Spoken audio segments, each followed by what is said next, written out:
نحمده ونصلي على رسوله الکریم بسم اللہ الرحمن الرحیم۔ آج کا جو ہمارا ٹاپک ہے وہ یہ ہے انسانی زندگی پر فکر آخرت کا اثر۔ آج اس ٹاپک کے بارے میں ہم تھوڑا سا پڑھیں گے۔ چلے شروع کرتے ہیں۔ تو ایک مومن جو ہے نا وہ جن 6 باتوں پہ ایمان رکھتا ہے کہ ایمان مفصل اور ایمان مجمل میں جن کو بیان کیا گیا ہے، تو ان میں سے ایک کیا ہے؟ ان میں سے ایک آخرت کا دن میں ہے جس کے بارے میں وہ اس حقیقت پر ایمان و یقین رکھتا ہے کہ اسے اس دنیا سے ایک دن کیا کر جانا ہے؟ کوچ کر جانا ہے۔ یعنی گویا کہ یہ دنیا کی زندگی فانی زندگی ہے، کسی نے بھی یہاں اس دنیا میں وہ ہمیشہ نہیں رہنا، بلکہ ایک دن کوچ کرنا ہے اور اللہ کے دربار میں کیا ہونا ہے؟ پیش ہونا ہے، جہاں اس کا بھرپور حساب لیا جائے گا۔ اگر اس نے ذرہ برابر بھی نیک عمل کیا ہوگا تو اس کی جزا پائے گا، اور اگر اس نے رتی برابر بھی برا کام کیا ہوگا تو اس کی سزا بھگتے گا۔ گویا کہ دنیا کے اندر رہتے ہوئے جو بوئے گا وہ کل قیامت والے دن وہی کاٹے گا۔ جس طرح حدیث شریف کا مفہوم ہے کہ دنیا یہ آخرت کی کھیتی ہے۔ دنیا جو ہے کیا ہے؟ آخرت کی کھیتی ہے۔ تو جو اس دنیا میں بوئے گا وہی آخرت میں کاٹے گا۔ اگر اس دنیا میں نیک اعمال کر کے جائے گا، اللہ تعالی کی رضا کے مطابق زندگی گزار کے جائے گا، من چاہی زندگی نہیں گزارے گا بلکہ رب چاہی زندگی گزارے گا، تو دنیا میں تو ہو سکتا ہے اس پہ آزمائشیں آئیں، اس کو آزمایا جائے، اس کو پرکھا جائے، لیکن جو آخرت کی لامحدود قسم کی زندگی ہے، لامحدود قسم کی زندگی ہے، اس میں اس کو اس کی کیا جزا وہ پائے گا، اس کا پھل پائے گا، جو ہمیشہ ہمیشہ والی کیا ہے؟ زندگی ہے۔ تو اسی وجہ سے جو ہے نا وہ دنیا کو دار فانی اور آخرت کو دار البقا سمجھا جاتا ہے، اور اس کو آباد کرنے کے لیے ہر قسم کی کوشش اور ہمہ وقت قسم کے جتن کرتا ہے۔ تو اللہ رب العزت نے قرآن مجید میں کئی جگہوں پر دنیا کی بے ثباتی، دنیا کے دھوکے پن، دنیا کے عارضی پن کو بیان فرما کے اسے دھوکے کا سامان قرار دیا ہے۔ قرآن پاک میں اللہ تعالیٰ کا فرمان ہے، سورۃ حدید آیت نمبر 20 ہے، اعلموا انما الحیات الدنیا لعب ولہو وزینہ وتفاخر بینکم وتکاثر فی اموال والاولاد کمثل غیث اعجب الکفار نباتہ ثم یہیج فتراہ مصفرا ثم یکون حطاما وفی الآخرۃ عذاب شدید۔ اعلموا، تم جان لو کہ دنیا کی زندگی محض کیا ہے؟ کھیل تماشا، زیب و زینت، آپس میں ایک دوسرے پر فخر کرنا، اور مال و دولت اور اولاد میں ایک دوسرے سے آگے بڑھنا ہے۔ تو اس کی مثال اس بارش کی سی ہے جس سے اگنے والی فصل کسانوں کو کیا کر دیتی ہے؟ خوش کر دیتی ہے، پھر وہ پک کر زد پڑ جاتی ہے، پھر چورا چورا ہو جاتی ہے۔ دنیا کی بے ثباتی ہی کی وجہ سے رسول اکرم صلی اللہ علیہ وسلم نے اپنی بے شمار احادیث میں امت کی توجہ آخرت کی طرف دلائی ہے۔ حضور پاک صلی اللہ علیہ وسلم کا فرمان ہے، عقل مند آدمی وہ ہے جس نے اپنے نفس کو قابو میں رکھا اور ایسے کام کیے جس کا فائدہ اسے موت کے بعد ملے گا۔ آپ صلی اللہ علیہ وسلم نے انسانی حرص کو لگام دیتے ہوئے فرمایا، انسان ہمیشہ یہ کہتا رہتا ہے کہ یہ میرا مال ہے، یہ میرا مال ہے، حالانکہ سوائے 3 چیزوں کے کوئی اس کا مال نہیں ہے۔ جو کچھ کھا کے ختم کر دیا، نمبر 1، جو کچھ کھا کر ختم کر دیا یہ اس کا مال ہے، کیونکہ اس کے کھانے کے مزے اس نے دنیا میں ہی لے لے، کھا کے کیا کر دیا؟ ختم کر دیا۔ دوسرا جو کچھ پہن کر پرانا کر دیا وہ اس کا ہے، کیونکہ اس لباس سے اس نے اس دنیا میں زیب و زینت اختیار کی۔ اور تیسرا جو کچھ اچھا یا برا عمل کر کے توشہ آخرت تیار کر لیا وہ اس کا ہے، کیونکہ اس کی سزا یا جزا اس کو آخرت میں ملے گی۔ اس کے سوا جو کچھ ہے وہ وارثوں کو جانے والا اور لوگوں کے لیے چھوڑ کر مرنے والا ہے۔ اس کے سوا جو کچھ بھی ہے، تو گویا کہ انسان کے جو مال ہیں وہ کتنے ہیں؟ میرا مال میں صرف تین چیزیں ہیں، یہ جو کچھ کھایا ختم کر دیا، جو کچھ پہنا پرانا کر دیا، اور جو کچھ اچھا یا برا عمل جو ہے نا وہ آخرت کے لیے بھیج دیا، تو وہ صرف انسان کا اپنا ہے۔ باقی جب انسان مرتا ہے تو کیا ہوتا ہے؟ اس کے دونوں ہاتھ خالی ہوتے ہیں۔ کفن بھی جو ہے نا وہ دوسرے جو ہے نا وہ عزیز و اقارب ہے وہ پہناتے ہیں۔ تو گویا کہ انسان تو یہاں سے جب بھی جائے گا تو خالی ہاتھ ہی جائے گا۔ دنیا کی، حتیٰ کہ دنیا کی کوئی بھی چیز اس کے پاس ہے، چھوٹی سی چھوٹی چیز بھی جو ہے نا وہ اس سے اتار لی جاتی ہے۔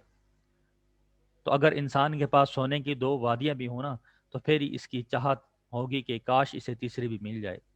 انسان کی جو ہرس جو ہے نا وہ انسان کی جو ہرس ہے نا یہ پیٹ اس کو نا سوائے قبر کی مٹی کے اور کوئی چیز نہیں بھر سکتی۔ کہ انسان کے ہرس کے جو پیٹ ہے، یعنی انسان کیا حریص ہے، لالچی ہے۔ اگر آج ایک چیز ہے تو اس کی سوچ یہ ہے کہ اس کی ہرس یہ ہے، اس کی لالچ یہ ہے کہ یہ کل میرے پاس وہ ہو۔ تو موت جو ہے نا یہ ایک ایسی اٹل حقیقت ہے۔ موت کیا ہے؟ یہ ایک ایسی اٹل حقیقت ہے کہ جس کا کوئی بھی انکار نہیں کر سکتا۔ دنیا میں صرف موت ہی ایک ایسی اٹل حقیقت ہے جس کو ہر انسان تسلیم کرتا ہے، جس میں اختلاف کی گنجائش ہی نہیں ہے۔ چاہے اس کا کسی بھی مذہب کے ساتھ تعلق ہے، چاہے کافر ہے، ہندو ہے، سکھ ہے، مسلمان ہے، عیسائی ہے، یہودی ہے، چاہے وہ کسی بھی معبود کی، کسی بھی بت کی وہ پوجا کرتا ہے، وہ اس بات کو تسلیم کرتا ہے کہ موت کیا ہے؟ وہ ایک اٹل حقیقت ہے۔ ہم نے ایک نہ ایک دن کیا ہے اس دنیا سے کوچ کر جانا ہے۔ ہم نے ایک نہ ایک دن کیا ہم نے ایک نہ ایک دن مرنا ہے۔ کافر تو کیا اسے اپنی زندگی کا اختتام سمجھتا ہے کہ مر گئے تو بس زندگی ختم، جبکہ مسلمان اسے آخرت کی زندگی میں داخل ہونے کا دروازہ اور رب کی بارگاہ میں حاضر ہونے اور اپنے اعمال کی جزا یا سزا پانے کا ذریعہ سمجھتا ہے۔ فرمانے اللہ تعالیٰ کا کیا ہے؟ ارشاد ہے قرآن پاک میں۔ قرآن پاک میں اللہ تعالیٰ ارشاد فرماتے ہیں کہ ہر متنفس کو موت کا مزہ چکھنا ہے، اور تم کو قیامت کے دن تمہارے اعمال کا پورا پورا بدلہ دیا جائے گا۔ تو جو شخص جہنم کی آگ سے دور رکھا گیا اور جنت میں داخل کیا گیا وہ مراد کو پہنچ گیا، اور دنیا کی زندگی تو دھوکے کا سامان ہے۔ اچھا، موت سے کوئی بھاگ نہیں سکتا۔ دنیا میں کوئی ایسی پناہ گاہ نہیں جو انسان کے موت سے حفاظت کر سکے۔ اہل دنیا نے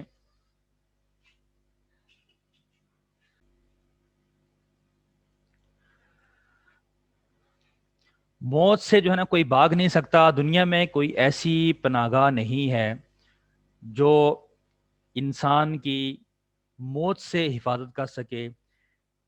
دنیا والوں نے ہر بیماری کے علاج کے متعلق جو ہے نا وہ کیا کی ہے؟ وہ کافی پیش رفت کی ہے۔ ہر بیماری کا علاج انہوں نے ڈھونڈ نکالا ہے۔ کینسر تک کی جو بیماریاں ہیں ان کا بھی علاج جو ہے نا وہ ڈاکٹروں نے تلاش کر لیا، لیکن موت کے سامنے سب کیا ہو گئے؟ بے بس ہو گئے۔ قرآن پاک کی آیت سورۃ نساء ہے، اس کا ترجمہ ہے تم کہیں بھی رہو موت تو تمہیں آ کر ہی رہے گی، خواہ مضبوط سے مضبوط گلوں میں ہی رہو۔ تو روئے زمین پر انسانوں میں اگر کسی کو زندہ رہنے کا حق ہوتا، روئے زمین میں اگر انسانوں میں سے کسی کو بھی زندہ رہنے کا حق ہوتا تو اس کے سب سے زیادہ مستحق وہ حبیب رب العالمین ساقی حوض کوثر رسول اکرم صلی اللہ علیہ وسلم ہوتے، لیکن آپ بھی اس دنیا رنگ و بو سے رب کی رحمت میں چلے گئے، آپ کو بھی اللہ رب العزت نے اپنے پاس بلا لیا۔ آپ صلی اللہ علیہ وسلم جو ہے کو زندہ رہنے کا حق اس لیے تھا کہ آپ صلی اللہ علیہ وسلم وجہ کائنات رحمت للعالمین، سارے قیامت تک آنے والے جتنے بھی انسان ہیں سب کے لیے کیا ہیں؟ پیغمبر ہیں، نبی ہیں، رحمت، رحمت ہیں، رحمت للعالمین ہیں۔ اسی لیے رسول اکرم صلی اللہ علیہ وسلم نے حضرت عبداللہ بن عمر رضی اللہ عنہ کو نصیحت کرتے ہوئے فرمایا، دنیا میں اس طرح رہو جیسے تم اجنبی ہو یا مسافر، صبح کرو تو شام کا انتظار نہ کرو، اور شام کرو تو صبح کا انتظار نہ کرو، اور اپنے آپ کو مردوں میں شمار کر لو، اور اپنی صحت کو غنیمت جان لو اپنی بیماری سے پہلے، اور اپنی زندگی کو اپنے موت سے پہلے کیا کر لو؟ غنیمت جان لو۔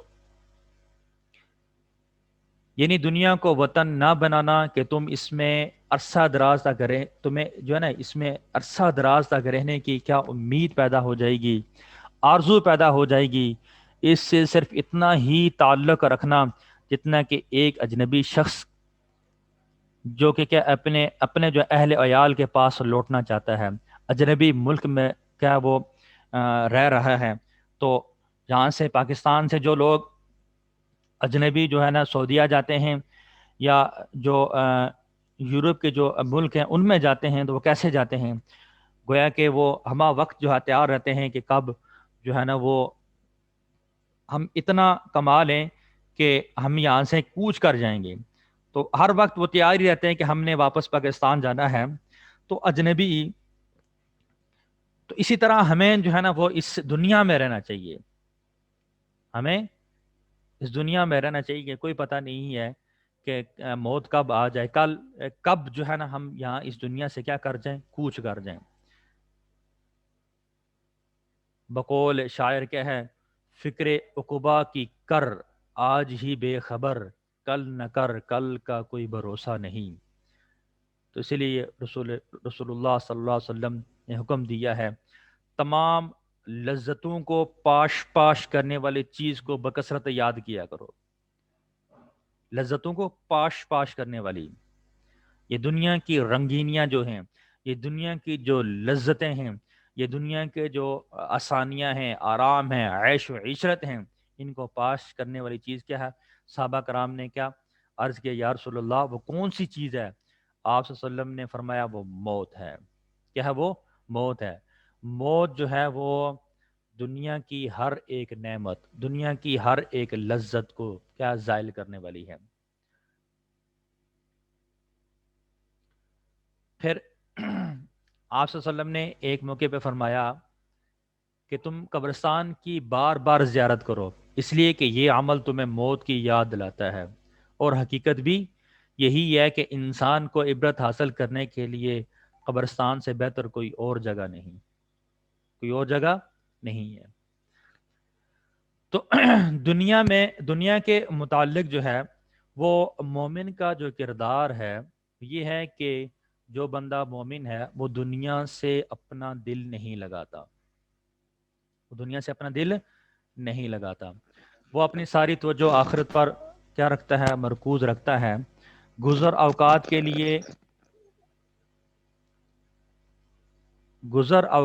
لیے وہ محنت کرتا ہے، کیا کرتا ہے؟ گزر اوقات کے لیے وہ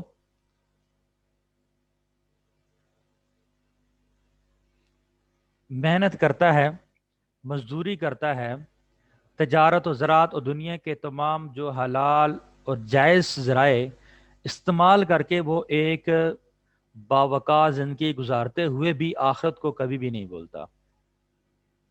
رسول اکرم صلی اللہ علیہ وسلم کا یہ ارشاد گرامی ہمیشہ اس کی نظروں میں رہتا ہے کہ اگر دنیا اللہ تعالیٰ کی نظر میں مچھر کے پر کے برابر بھی ہوتی، یعنی دنیا کی جو قدر و قیمت ہے اس کی مچھر کے پر کے برابر بھی ہوتی، تو کسی کافر کو پینے کی خاطر ایک گھونٹ پانی بھی نہ ملتا۔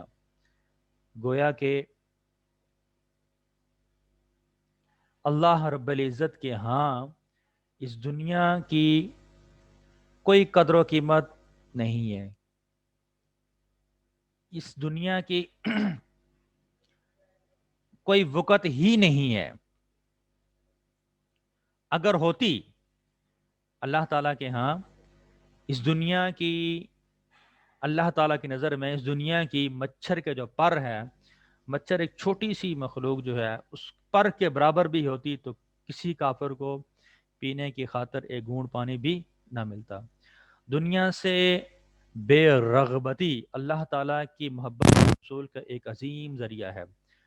حضرت سہل بن سعد سعدی رضی اللہ تعالیٰ عنہ کہتے ہیں کہ میں نے کہا اللہ کے رسول مجھے کوئی ایسا عمل بتلائیے کہ جسے میں سر انجام دوں تو مجھ سے اللہ بھی محبت کرے اور لوگ بھی محبت کریں۔ آپ صلی اللہ علیہ وسلم نے ارشاد فرمایا دنیا سے بے رغبت ہو جا تو اللہ تعالیٰ تم سے محبت کرے گا۔ لوگوں کے پاس جو کچھ مال و متاع ہے اس سے بے نیاز ہو جا تو لوگ تمہیں چاہنے لگیں گے، تو لوگ تمہیں چاہنے لگیں گے۔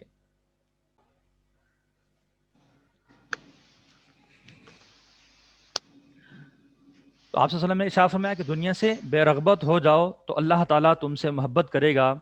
لوگوں کے پاس جو کچھ مال و متاع ہے اس سے بے نیاز ہو جاؤ تو لوگ تمہیں چاہنے لگیں گے۔ یہی وجہ تھی کہ صحابہ کرام نے دنیا سے محبت نہیں کی، دنیا سے لو نہیں لگائی۔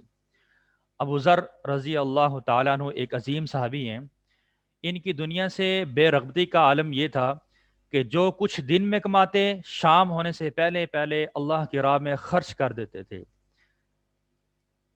عالم یہ تھا کہ رہنے کے لیے ایک جھونپڑی، سفر کے لیے ایک اونٹنی اور خدمت کے لیے ایک غلام کے سوا دنیا نام کی کوئی اور چیز ان کے پاس نہیں تھی۔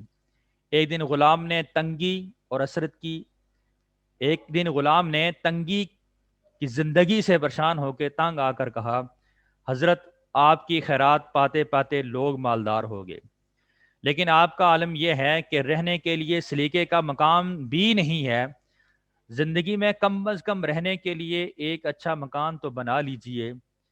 تو اس مرد حق نے جواب کیا دیا کہ میں اپنی دنیا کے گھر کو اس لیے اجاڑ رہا ہوں تاکہ آخرت کا گھر کیا ہو جائے، آباد ہو جائے، تاکہ آخرت کا گھر کیا ہو جائے، آباد ہو جائے۔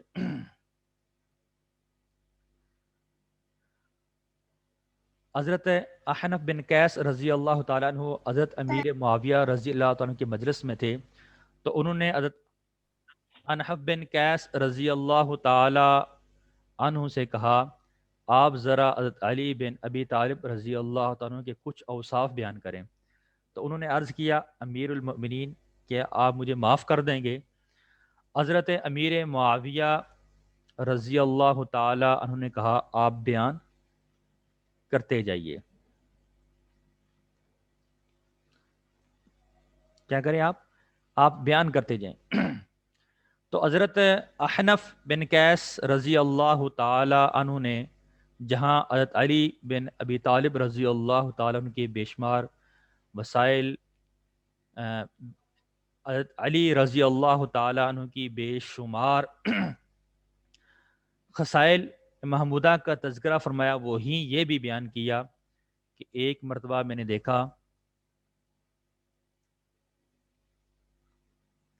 کہ وہ تہجد کی نماز ختم کر چکنے کے بعد سجدہ میں سر رکھ کر اس طرح تڑپ رہے تھے جیسے وہ شخص تڑپتا ہے جسے بچھو نے ڈنگ مار دیا ہو، اور فرما رہے تھے ہے دنیا کیا تو مجھے اپنا فریفتہ بنانا چاہتی ہے؟ کیا مجھے اپنی محبت میں گرفتار کرنا چاہتی ہے؟ جبکہ میں نے تجھے تیسری طلاق بھی دے دی ہے۔ یہ سن کر حضرت امیر معاویہ رضی اللہ تعالی عنہ رونے لگے اور پھر فرمایا اللہ کی قسم علی بن ابی طالب رضی اللہ تعالی عنہ اس سے بھی کہیں زیادہ عظیم تھے جتنا کہ آپ نے بیان کیا۔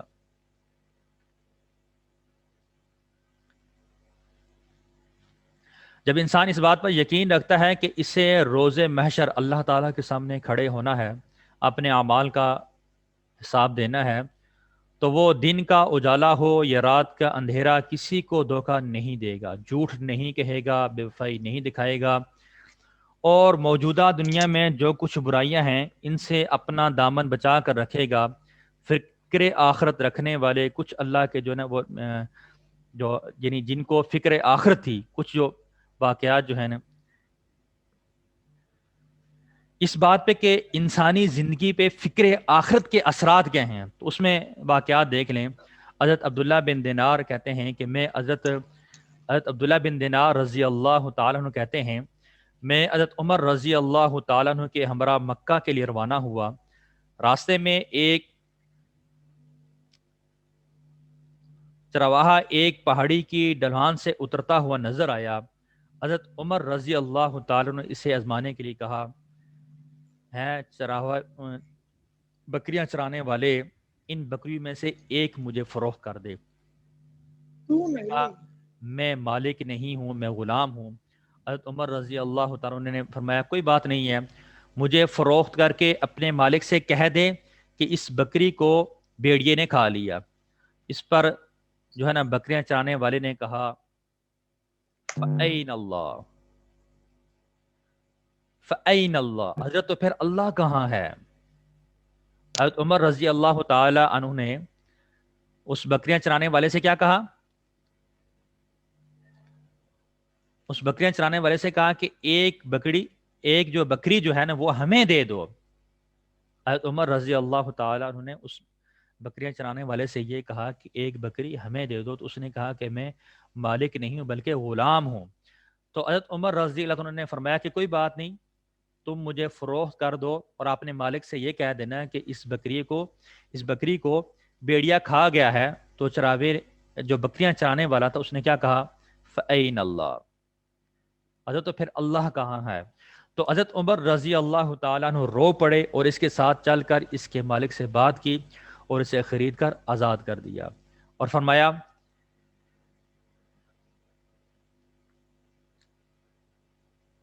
تمہارے ایک لفظ نے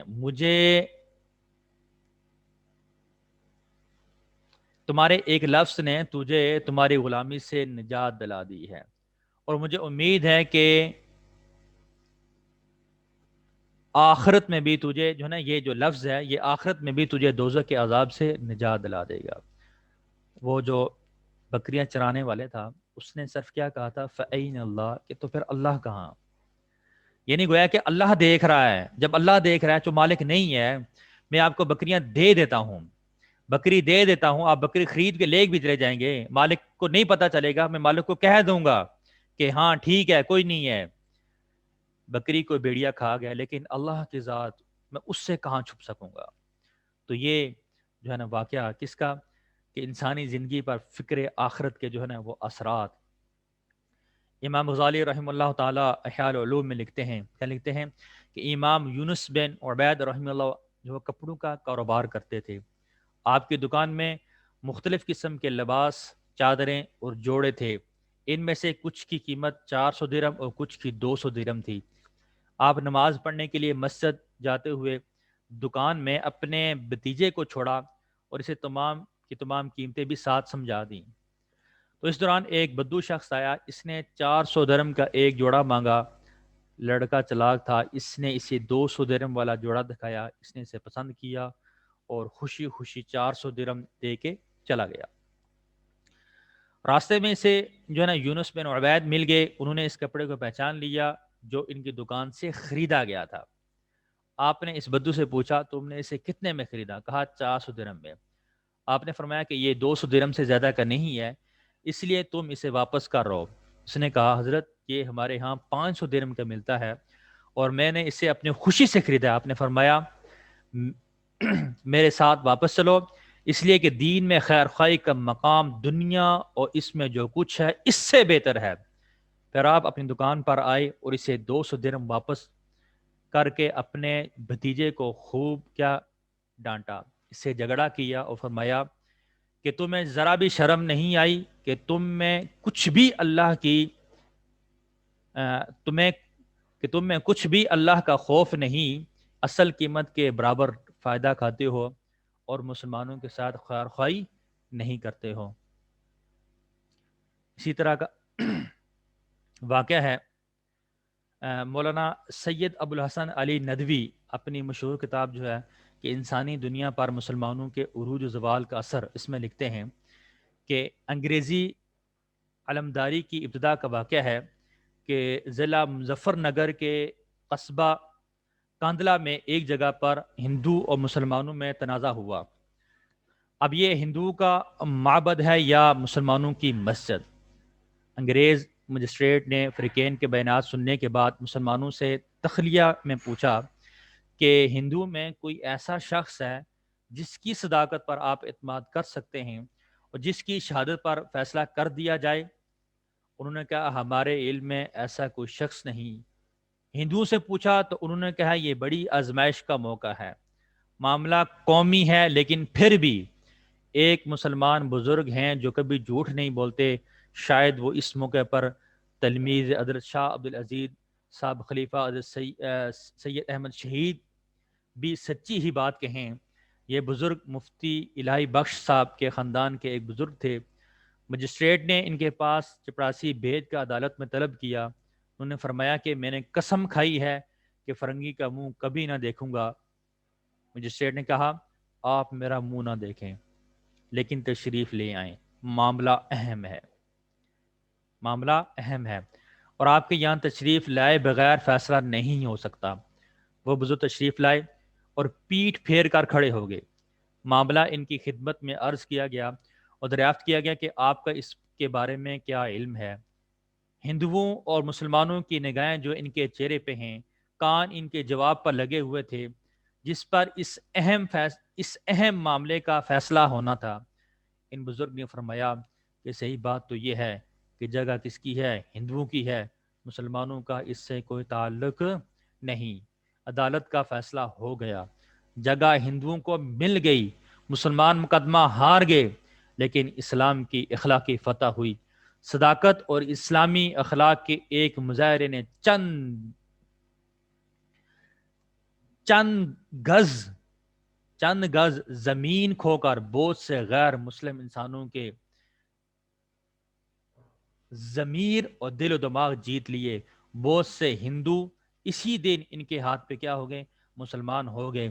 تو یہ جو ہے نا فکر آخرت کے انسانی زندگی پر جو اثرات ہیں، اس کے کچھ کیا واقعات تھے کہ دیکھیں کہ جب انسان کے دل میں آخرت کی فکر ہوگی تو اس کے لیے ہر گناہ سے بچنا آسان ہو جائے گا۔ اسے پتا ہوگا کہ مجھے اللہ رب العزت کی ذات دیکھ رہی ہے، اللہ رب العزت کی ذات سن رہی ہے، اللہ رب العزت کی ذات میرے ساتھ ہے۔ جب اس کا استحضار اس کے دل میں بیٹھ جائے گا تو صبح کے وقت نماز کے لیے اٹھنا آسان ہو جائے گا، ہر برائی سے بچنا اس کے لیے آسان ہو جائے گا۔ پھر اس کے لیے اس دنیا میں کیا ہے؟ کسی قسم کا کوئی مشغلہ نہیں رہے گا۔ اسے پتا ہے، اس کے دل میں جب یقین ہوگا کہ ہاں میں نے ایک دن مرنا، ہمیں اس کا علم ہے، ہمیں سب کو اس کا علم ہے کہ ہم نے ایک دن مرنا ہے، لیکن اس کا یقین نہیں ہے۔